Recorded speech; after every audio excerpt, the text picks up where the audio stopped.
Ang mabuting balita ng Panginoon, ayon kay San Lucas.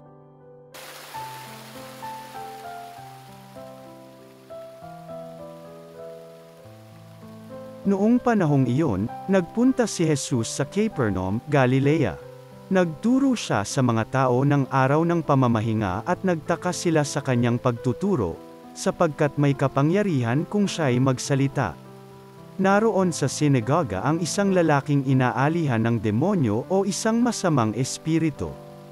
Sumigaw siya ng malakas, "Ano ang pakialam mo sa amin, Jesus na taga Nazaret? Naparito ka ba upang puksain kami? Alam ko kung sino ka, ikaw ang banal ng Diyos." Subalit pinagwikaan siya ni Jesus, "Tumahimik ka. Lumayas ka sa taong yan." At sa harapan ng lahat, ang tao'y inilugmok ng demonyo at iniwan ng hindi man lamang sinaktan. Nang gilalas silang lahat at nagsabi sa isa't isa, "Anong uri ng pangungusap ito? Makapangyarihan at mabisa. Pinalalayas niya ang masasamang espiritu, at sumusunod naman sila." At kumalat ang balita tungkol kay Jesus sa buong lupaing iyon. Ang mabuting balita ng Panginoon.